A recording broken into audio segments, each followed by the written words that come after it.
Sometimes history doesn't change slowly. It changes in a single second.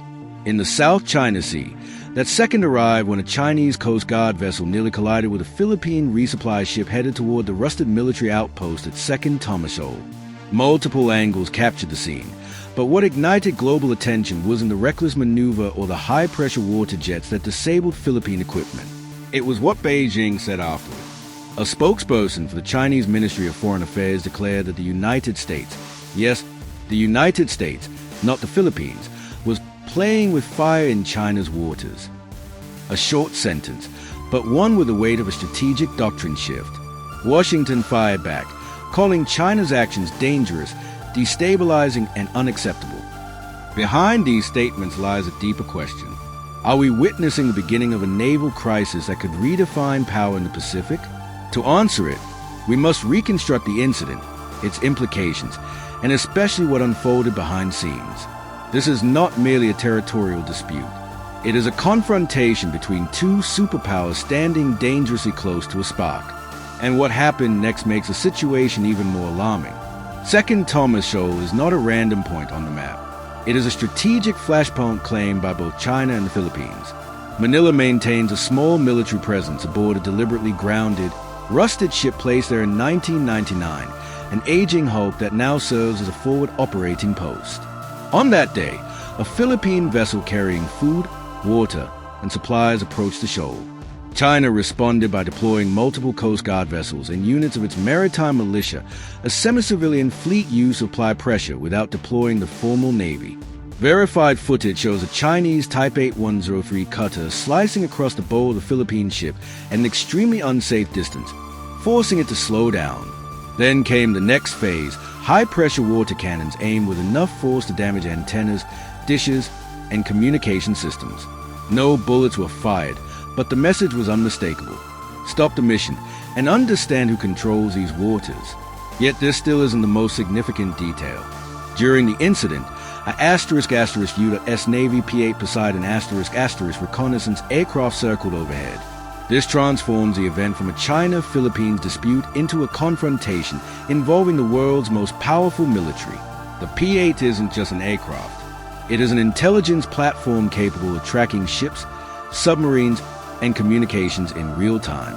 Its presence sent a message. The United States was watching, and China knew it. Similar clashes have occurred before, but this one is different, and analysts know why. 1. Escalation on multiple fronts. China has recently increased the number of maritime militia vessels, authorized more aggressive Coast Guard rules, and enhanced its island bases with new sensors and aircraft. 2. The U.S. was directly blamed. For the first time in years, China accused Washington, not Manila, of provoking the confrontation. 3. Unusual movements at Chinese bases. Satellite images revealed new drone deployments, resupply ships, and patrol aircraft stationed farther south than usual. These developments suggest something deeper. China is preparing for situations more complex than routine standoffs. A mutual defense treaty obligates the U.S. to defend the Philippines if attacked. But does a high-pressure water strike count as an armed attack? Publicly, Washington keeps the definition flexible. Privately, American officials know each incident increases expectation for a stronger response. Within hours of the clash, the U.S. Navy repositioned. 2 Arleigh Burke-class destroyers closer to the area, additional logistics ships toward the Philippines, more frequent aerial patrols, officially to monitor the situation. In reality, this is silent deterrence. The U.S. cannot back down because its credibility with allies is at stake. Maritime trade routes rely on freedom of navigation. Backing off would embolden China and send a disastrous message to Taiwan. This is not about a standby. It is about global leadership. But the closer two superpower navies operate, the higher the risk of an accident. And naval accidents are among the hardest to control. China does not want a war with the U.S., not now, but it does want to reshape the regional order. The South China Sea is a perfect testing ground. China's strategy revolves around creating an *** gray zone ***, an environment where it can apply military pressure without crossing the threshold into open conflict. Its goals are 1. Test American resolve. Each incident reveals how Washington responds. 2. create a new normal. Repeated coercive tactics eventually become routine and therefore accepted. 3. Pressure the Philippines, a reminder of its vulnerability. 4. Send a message to Taiwan. If this is what we do to Manila, imagine what we could do to you. This is strategic signaling at multiple levels. Other nations are paying attention. Japan called China's actions intolerably dangerous. Australia labeled them destabilizing. The Philippines remains firm. Any concession would set a precedent. The United States is considering joint patrols, more rotational deployments, additional F-35B presence in Luzon, expanded intelligence sharing. The result, more ships, more aircraft, more tension. Wars rarely begin with deliberate decisions. They begin with mistakes. The South China Sea is now one of the world's most dangerous regions for unintended escalation. Possible scenarios. 1. Accidental collision. A misjudged turn or mechanical failure could send two large vessels crashing into each other.